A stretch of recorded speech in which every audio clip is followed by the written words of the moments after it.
Almighty Lord, do not abandon Mom. I beg you, make it so that we have money for her treatment. Let her regain her good eyesight. Let her enjoy the flowers she loves so much and be able to work and sometimes even draw. Do not plunge her into darkness. Help us. I know you can do anything in this world. Rita crossed herself and kissed the small icon standing on her bedside table. The girl climbed into bed and almost immediately fell asleep. She had an incredible dream. She stood in white clothing, barefoot on a hill somewhere, singing. Her voice sounded pure and loud, and there were people near the hill, many people. They all clapped and threw flowers and soft toys at her. Rita's heart sang too, and a sweet warmth spread through her body, like thick jelly filling her entire being. Suddenly the girl saw her mom. She stood far from the hill, waving happily to her daughter. She saw her very well. Looking into her mother's eyes, Rita saw them shining with happiness. And then young Rita sang even louder, even clearer. Her voice soared above the earth, and then suddenly became mixed with some chirping. Alarm clock. Time to get up and get ready for school. Rita stretched. There was still a pleasant warmth in her body, like in that wonderful dream. I will sing in the square and earn money for Mom's treatment, Rita firmly decided, getting out from under the covers. At school, Rita couldn't concentrate. She was not thinking about lessons at all, but about how she would go to the square by the shopping center today and sing the most touching songs so that passers-by would shed tears. Then they would quickly fill her metal box from under the cookies, in which she had been keeping various girly things since childhood. Rita Torres. What are you thinking about today? Señora Diaz, the Spanish teacher, asked sternly. I'm sorry, the girl said, rising from her seat and lowering her eyes. My head has been hurting since this morning. Maybe you should see a doctor? No, everything's fine. Rita slumped back into her chair and took a pen in her hand, ready to write down what the teacher dictated. Rita returned home. Mom was sitting in the kitchen, peeling vegetables. Hi, Mommy. The girl kissed her mother on the cheek. Hello, my sunshine. How was school? Everything's fine, Mom. Let me help you with the vegetables. How are your eyes today? Baby, I'm sorry for causing you so much trouble. Milena said sadly. What will happen to us when I go completely blind? Don't even think about it. You won't go blind. We'll have money for your treatment soon, and you'll see this world again in all its colors and details. I promise you. Mother just smiled. What a glorious daughter heaven had given her. What could Milena see in detail? Their meager life? She hated herself for how everything turned out in her life. She couldn't give her daughter anything. She didn't dare move to the capital, not even to a bigger city. She spent many years working at the local library. And now she had to quit altogether. Her eyesight worsened every day. Expensive treatment was needed. But where to find this money? The two of them in the whole wide world could only rely on themselves and each other. Milena blamed herself for becoming a burden to Rita, and she hadn't even turned 16 yet. She needed to live and be happy. But what could a girl be happy about when she has a blind mother on her hands? Milena constantly thought about what she could do, how to earn at least some crumbs to survive, but so far nothing had come to her mind. In the evening, Rita put on her favorite sundress and took a cookie box with her. It was a gift from a kind donor named Rosa, whom her mother had cared for several years. Thanks to this, they now had a roof over their heads, their own little apartment, more resembling a shack. But it was a home, their home. Before that, Milena and little Rita had constantly moved from one rented room to another. There was no opportunity to afford better accommodation. There weren't many people in the square. It was a weekday, and it had already rained several times. Rita stood near the shopping center, placed the box at her feet, and froze. It was scary to sing like this, in plain view of everyone. But her mom urgently needed treatment. There was no time to waste. And Rita started to sing, softly at first, then louder and more confidently. Rita stopped noticing what was happening around her. It was always like this when the girl sang, especially if the song resonated in her soul and heart, and there were many such songs. Onlookers began to approach. They enjoyed listening to the young beauty sing, but no one rushed to drop even a single coin into the box. Rita sang only 3 songs. And then suddenly, a security guard from the shopping center approached. "What's this gathering here?" he asked sternly. "And you, young talent, better go home, or I'll report you to your parents." "I'm not doing anything wrong," Rita replied quietly. "I just really need money."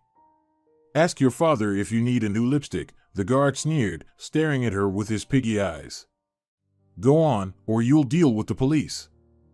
The crowd dispersed. Rita picked up her empty box and trudged home. But something stopped her. The girl turned towards the river. There was a platform right on the shore where young people usually gathered. It was almost empty that evening. Rita settled under a spreading tree and started singing again. Couples began to pay attention to the young singer. Someone even threw some change into the box. Girls hurried to lead their boyfriends away from this beauty with the lovely voice. Since early childhood, Rita adored singing. At first, it was children's songs from cartoons, then adult ones she heard on the radio or TV.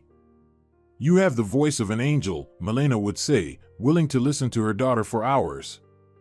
"A great future awaits you." But the future was in no hurry to come, or rather, it was coming, but somehow not great and beautiful, but gray and mundane, sometimes even hungry.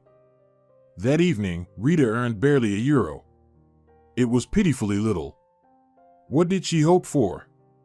This wasn't the capital, where there were many art enthusiasts. But at least here, no one dared to chase the girl away. Rita went home through the church. She threw a few coins into the donation box. The girl crossed herself, said a quick prayer, and headed home. She decided not to tell her mother anything for now. Since then, Rita started coming to the riverbank every day.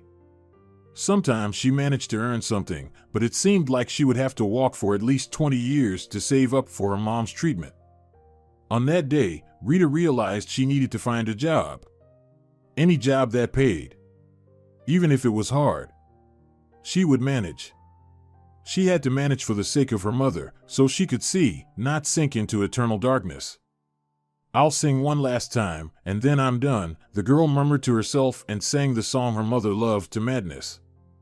The girl's voice echoed along the shore, carried by the wind.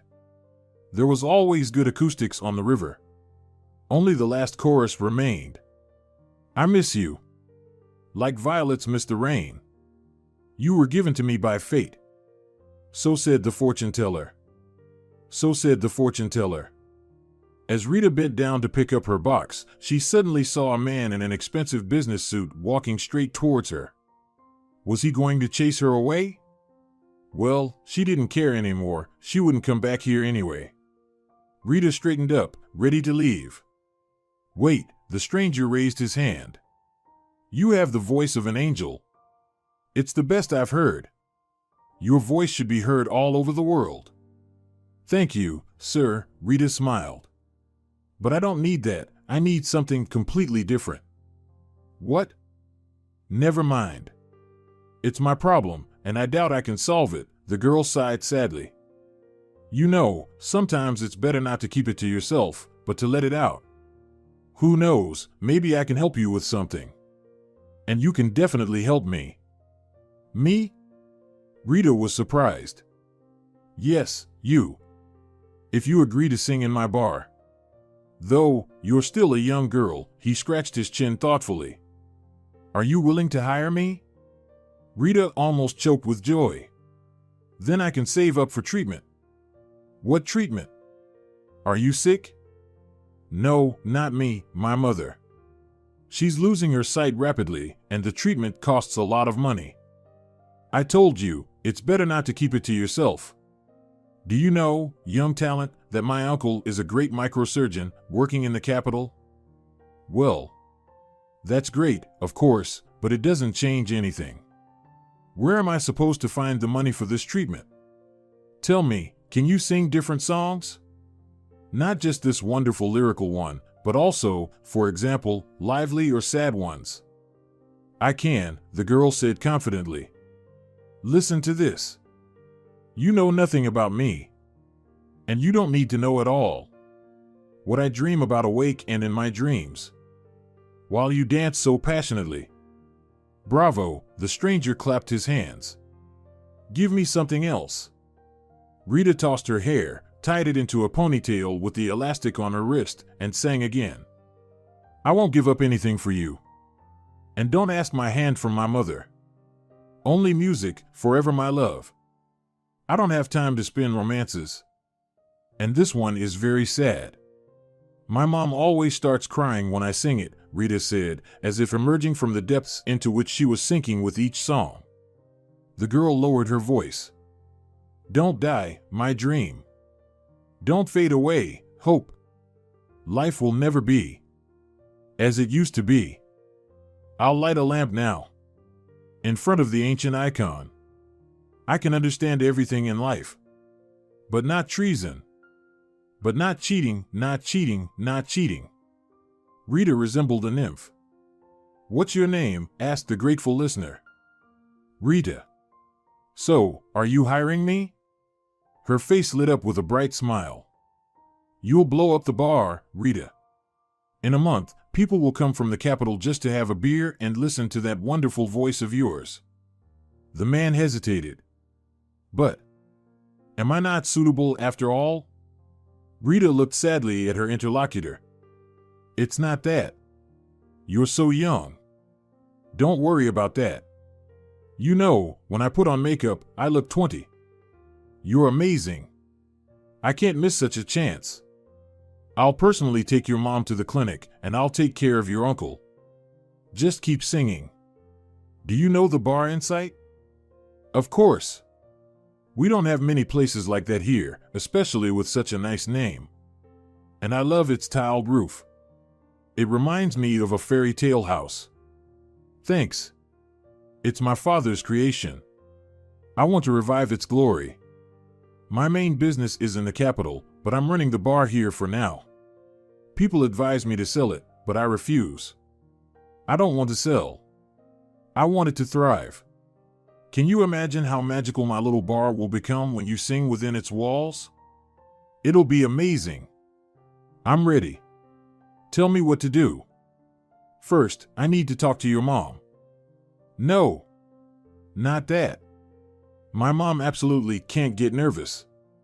Then how will she get treatment? I don't know. We need to come up with something. Tell her you're from social services. And it's like a promotion. Or whatever it's called. Anyway, tell her she'll get treatment for free. You're so grown up. I wish my daughter grew up like you. All right. It'll be social services. Let's do it tomorrow. After 3. Give me your address, the man said, taking out his phone. Rita dictated her home address. By the way, my name is Alberto. And this is for you. He handed the girl a 50-euro note. Rita stared at him wide-eyed. Take it, my girl, take it. You gave me a few moments of incredible happiness when you sang. It's worth a lot. Thank you, Rita said with feeling, hastily putting the banknote into her tin box. I'll be waiting for you tomorrow. I'll tell my mom that social services should come. I hope everything works out. It will, Rita. It will work out for you, he snapped his fingers. See you tomorrow, Siren. See you tomorrow. Rita hurriedly ran home, then stopped and decided to run into the store for her mom's favorite coconut candies. Mama, I brought you something tasty. Rita shouted from the doorway. Her mother didn't respond. Rita felt a knot of worry forming in her stomach. She entered the small kitchen. Her mom sat at the table, her head resting on her hand. Rita, where have you been? Oh, I was just. Mom, it doesn't matter. Let's have tea with your favorite candies. My friend treated me. What's wrong with you? Are you in pain? As always, sweetheart. Milena rubbed her nose. Head and eyes, right? Her mother murmured almost inaudibly. We're out of painkillers. Mama, let me massage your head instead. It'll help you relax, and the pain will ease. My wonderful girl. Tears rolled down Milena's cheeks.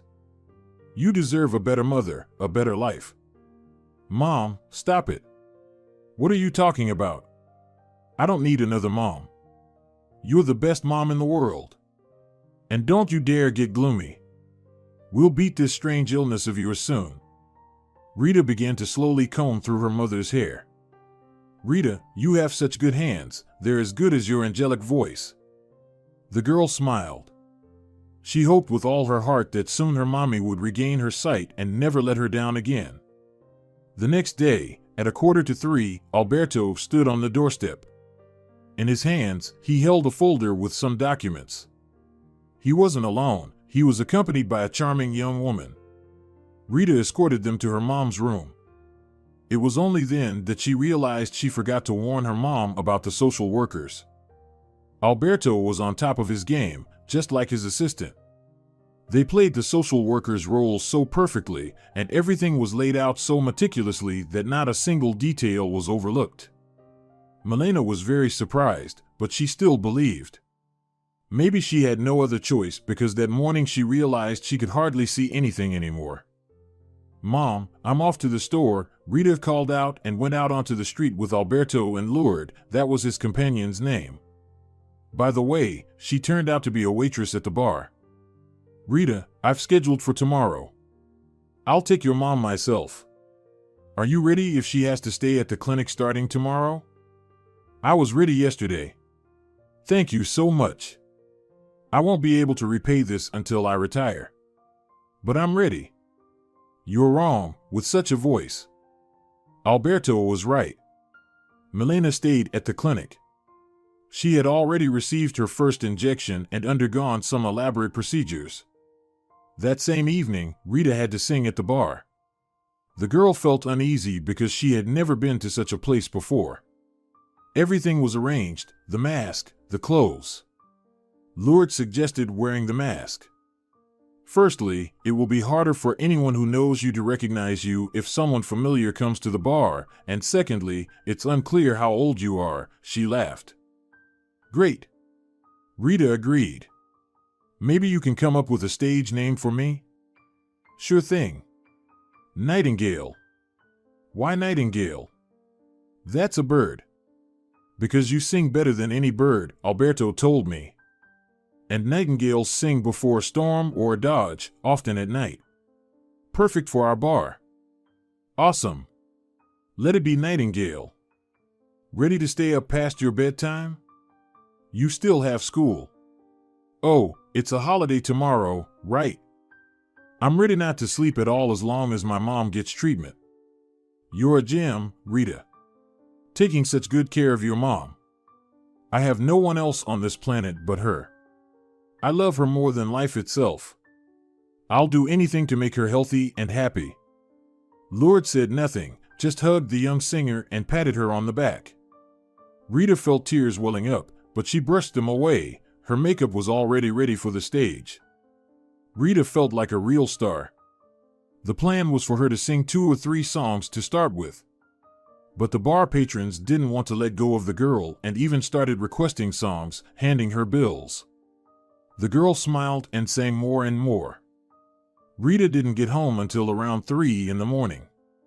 She was terribly thirsty and tired. How fortunate that tomorrow was a day off and she didn't have to go to school. She could sleep in. It was decided that Rita would work on Fridays and Saturdays to avoid problems at school. She could work more during the holidays. That night, Rita dreamed of little birds sitting right on her hand and making such tender sounds that it was impossible not to be touched. She even felt like crying. Rita was awakened by the phone. It was her mom calling. My sunshine, hi, her voice sounded cheerful. Hi, Mommy. How are you? Good. The doctors and nurses here are wonderful and attentive. My head hardly hurts anymore. I'm so glad.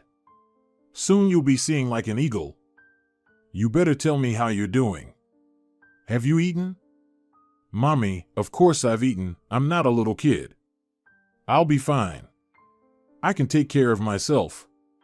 Okay, I'll call you when I get the chance. Bye for now. Bye, Mommy. Love you.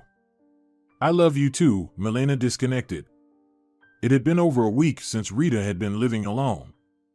Milena was already feeling much better, but her treatment course wasn't over yet. Lourdes helped the girl, and Alberto also asked if she needed any assistance. Another Friday had arrived.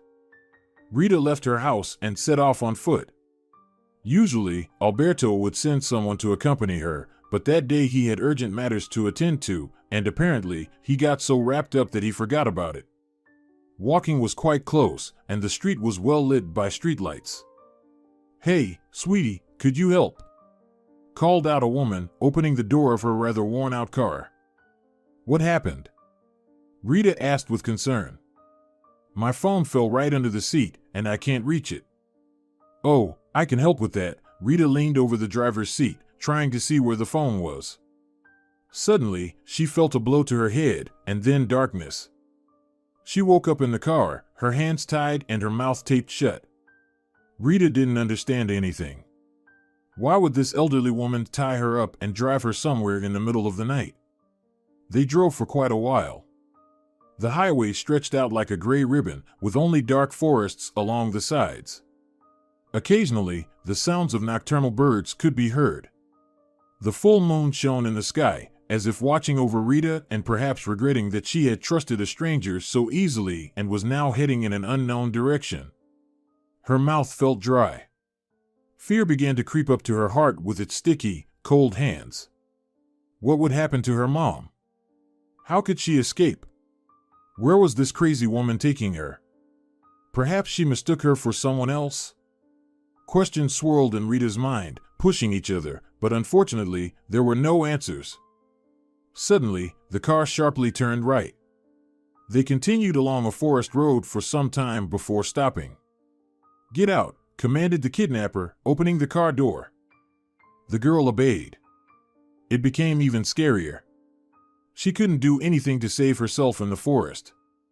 Surely, there were predators lurking around. "Move forward," the voice sounded unnaturally muffled. Rita walked for some time. The only thought spinning in her head was how to escape from this mad woman. She turned around. In the moonlight, the woman's face looked terrifying, like something out of a horror movie. Wrinkles covered it, an ugly wart sat on her nose, and her eyes looked somewhat intoxicated. They were the eyes of a cruel person, a very cruel person. "Forward! And don't look back," she directed the flashlight at a narrow path. It became chilly. Rita's thin shirt offered no protection from the night cold. She was trembling. She no longer understood if it was fear or cold. It was dark, only the moon peeked through the ancient trees. Something crackled underfoot from time to time. It felt like a horror movie. Any moment now, a monster would jump out of the bushes. But the monster was behind her, constantly pushing Rita in the back with its firm fist. "Stop," ordered the woman. Rita stopped and timidly turned around. The kidnapper had a rope in her hands. What did she want to do? Strangle her? Tie her to a tree? Only God knew. Thank heavens, Rita never found out about the intentions of that lunatic. There was a faint growl. Oh, darn. Probably a coyote. The woman looked around sharply. The growling was getting closer. Rita held her breath. What could she do with her hands tied? Absolutely nothing. She looked at the woman with a plea. She slowly, then faster and faster, began to move in the direction they came from, and then she ran at full speed. Rita realized that her days were numbered. Any moment now, a beast, or maybe more than one, would attack her, and that would be it. Rita pressed herself against a tree. Nearby, there was rustling. Low growling and coughing. It was a human cough. But what could a person be doing in this wilderness at this late hour? Perhaps they were attacked by animals, and now they were bleeding out, with the very beast that attacked them nearby. Rita closed her eyes. They say you should face danger head-on, but she didn't want to do that. It was too scary, too heavy for a girl who hadn't even turned 16 yet. Suddenly, the bushes parted, and someone dashed straight towards her. Rita mumbled through the gag. "Who's there?" a hoarse male voice called out. "Quiet, Sam, quiet." The poor girl could only utter through her mouth tightly sealed with tape. A beam of light from a flashlight pierced the darkness and blinded her. Rita shut her eyes again, her hands tied behind her back, no way to shield herself. "Holy Virgin Mary! What are you doing here, kid?" the man asked.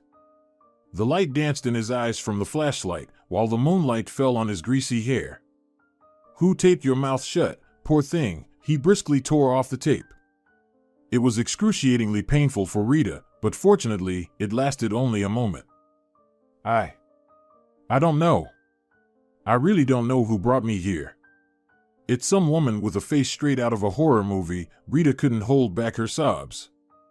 "Come, darling, let's go to the cabin," the man said gently, untying the ropes around the girl's wrists. Of course, there had to be a cabin. It's not far from there to some dreadful sacrificial ritual, Rita's thoughts raced. But she had no choice anyway. Where to run in the night forest? Into the jaws of coyotes? Or just wander the rest of her life in this thicket? It's better to go to the cabin. The cabin wasn't scary at all, it was quite cozy. A friendly oil lamp burned on the wooden table, just like in a fairy tale, and in the corner stood a cot with a neatly made bed. Everything here breathed peace and tranquility. It smelled of honey and some spices. "I'll make you my signature herbal tea now," the man said. "You sit down and rest. What's your name?" "Rita," the girl rubbed her swollen wrists. "Rita Torres." "Rita Torres," the stranger repeated, pouring water into the chubby teapot. "Sounds beautiful. And you're quite a beauty yourself. Those eyes." Her eyes. "Whose eyes?" Rita asked, surprised. "Oh, no one, it's just me. Memories gnaw at me. That girl, Millie, who disappeared from my life so suddenly." "Millie," the girl echoed as if in a trance. "I had a hamster named Millie when I was a kid." Mom laughed then, said our hamster was named after her. I even made such a funny sign. On one side it said Millie, and on the other millionaire. The man suddenly dropped a packet from his hands, either with nuts or crackers. Milena. The girl I loved with all my heart was also named Milena. Such a melodious name. What happened to her? I'm sorry if it hurts to talk about it. She just disappeared. I don't know why. We were dating, talking about getting married, and she just suddenly vanished, changed her phone number. And you didn't even try to find her? I tried. But she never told me where she lived. Tried to trace her through registration, but it didn't work out. I literally tore my hair out. I still remember her every night when the world plunges into silence. Do you live here? In this wilderness? Rita took a sip of the tea. It pleasantly burned her throat. No, this is a place of strength, my strength. I live here sometimes, take vacations and live here as a recluse. Thinking about life, about my failed love. How sad, Rita said softly. My mom has her own mess with love. She never even saw her father in person. Mom outright refuses to talk about him. But I know for sure she still can't forget him. Oh, I need to make a call. I didn't show up at work today. You work? You're just a young girl. I sing in a bar. We really needed the money for my mom's treatment. Rita started rummaging in her backpack. Oops, it's dead. Okay, I'll call from home. Stay here for the night, and in the morning, I'll take you home, the man suggested. By the way, my name is Adon. Nice to meet you. I guess I have no other choice. Lie down on the cot and sleep peacefully. And you? Rita looked up at the cabin's owner. Don't worry about me, I have a mattress. He nodded towards a distant corner, where wooden shelves occupied the entire wall. Strange, Rita only felt so calm in childhood when she climbed into her mother's bed and they fell asleep together, cuddled up to each other. With this Adam, too, for some reason, it felt safe and calm, even though she had only known him for about half an hour. The St. Bernard dog, Sam, settled down by the cot and fell asleep. Rita also fell asleep very quickly. She dreamed that her mother was walking along the seashore, and for some reason, this strange recluse, Adam, was walking beside her. They laughed and ate cookies from that same tin box that Rita used to store her savings, and into which grateful listeners threw her coins on the riverbank. Adam couldn't sleep. He lay on his mattress and remembered the past, remembered his unfulfilled happiness, which seemed so close, so real. Milena burst into his life as suddenly as she disappeared from it. They met at the market.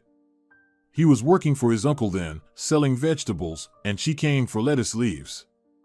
I love lettuce, she smiled, so fresh, so genuine, without a hint of affectation. Then I'll give you a whole bunch, Adam smiled in response. No, you'll be left without pay if you give away vegetables to customers. You agree to take a walk with me tonight, the guy asked as if he didn't hear her. So that's what it is. And I thought it was a surge of the soul. It is a surge of the soul. I'm absolutely clueless when it comes to wooing girls. So, are you in? To take a walk tonight, the girl clarified. Yes, exactly. Well, why not take a walk? Especially since Anita asked me to come later today. She's having a romantic evening with Fulgencio, she smiled mysteriously. My name is Milena. And I'm Adam. Shall we meet by the wooden elephant? In the old park? I love that park. I'll be there around 7. Does that work? Works, his eyes sparkled. The guy put a huge bunch of lettuce into a paper bag and handed it to the girl. Usually people give flowers, and I give lettuce. Thank you. By the way, I love lettuce more than any flowers that die in a vase on the windowsill. Milena smiled and went briskly about her business.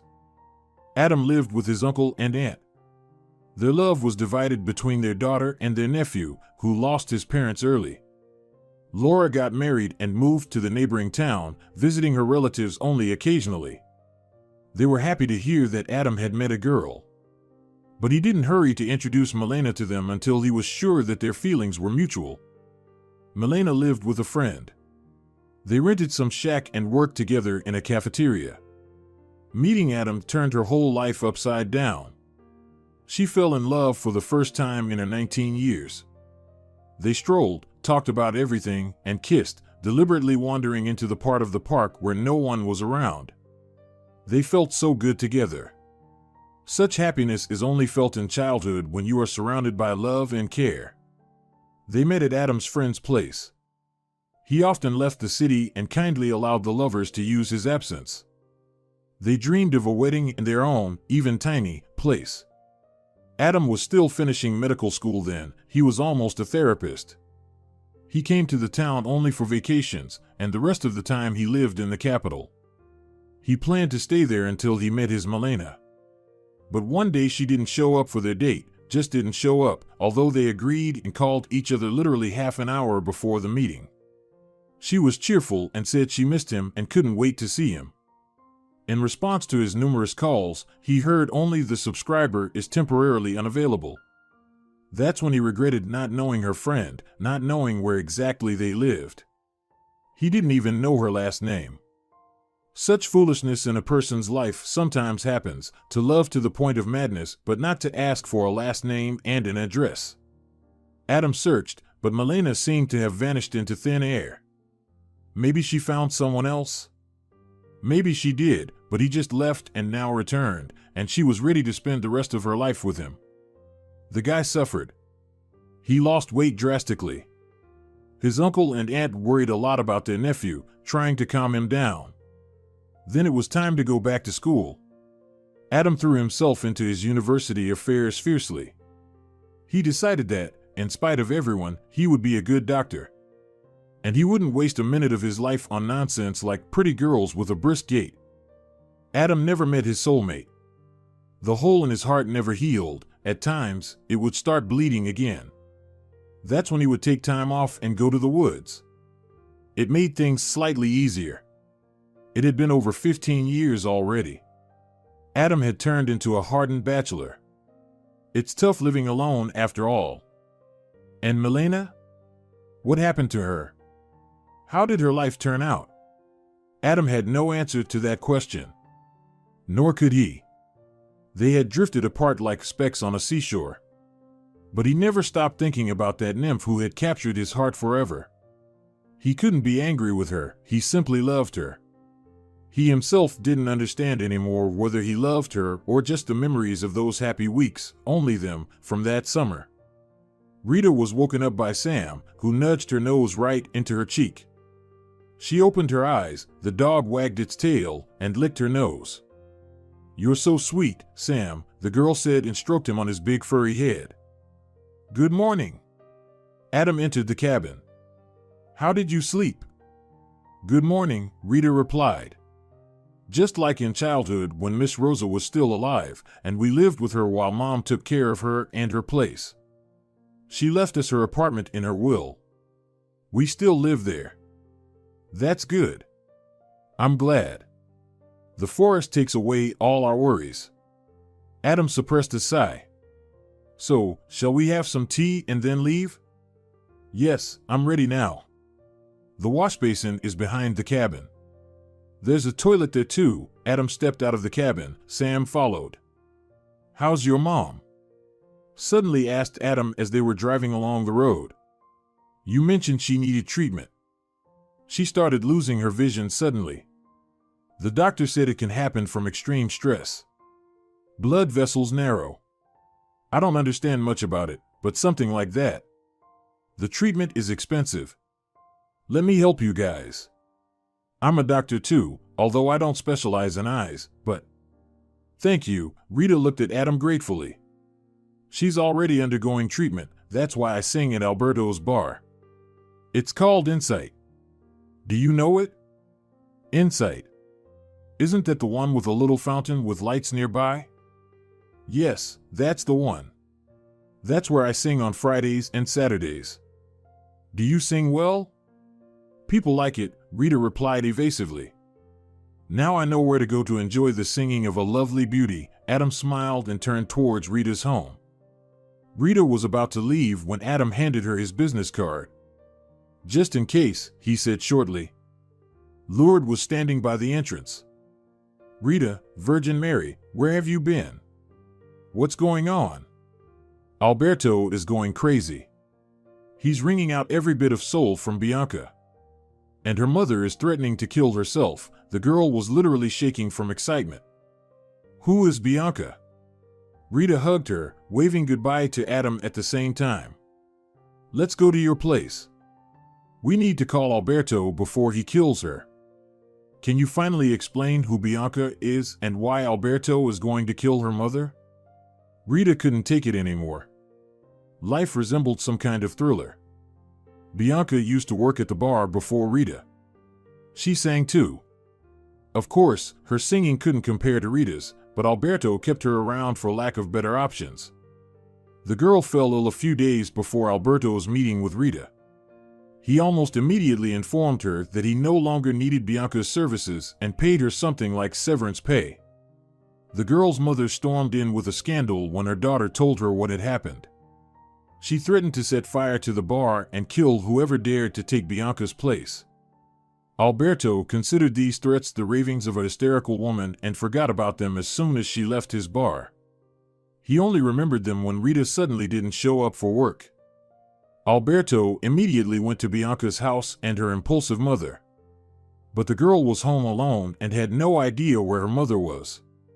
She never felt the need to tell her daughter where she was or with whom. The bar owner waited for Candida, hiding behind the nearest bushes, parked his car in the alley a few houses away from hers. The woman returned around 5 in the morning, clearly intoxicated. Alberto jumped out of hiding and began to threaten her with the police if she didn't tell him where Rita was. Naturally, she claimed not to know anything about his new singer, who was not fit to hold a candle to her daughter. Alberto was ready to wring the truth out of this strange woman, but she remained silent. A silicone mask lay on the seat of her old sedan. Alberto realized that this was definitely not a coincidence. He continued to press Candida, and then simply pushed her into the car, quickly got behind the wheel, and headed straight to the police. At that moment, the aunt realized that the matter smelled of kerosene and only said that she had seen some girl, matching Rita's description, hitchhiking on the highway. But Alberto didn't believe her and pulled out the stun gun he always carried just in case. Life is full of surprises. If you don't tell me anything, it will hurt, Alberto said, aiming his device directly at her face. Hey, what are you doing? The woman widened her eyes and grabbed his hand. Either you show me where you're keeping Rita, or I won't be responsible for what happens. I really don't know where your Rita is. Alberto pointed his miracle device right at her face. Let's go, but I'm not sure she's there. She asked me to drive her to the forest. Candida babbled. People said she had served a considerable sentence in her youth. No one knew exactly what for, but Alberto had heard such talk before. It was already around 7:30. They were almost at that very turn onto the forest road when Alberto's phone rang. Lured. Yes, Luli, he answered without slowing down. What? Are you sure? Is she okay?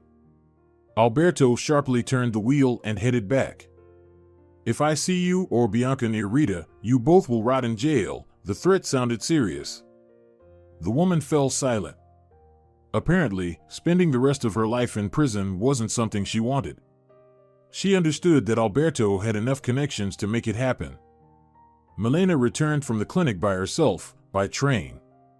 She came home without warning. Rita almost dropped her plate of cereal. Mom. Mommy. Why didn't you tell us you were coming back? How did you get here?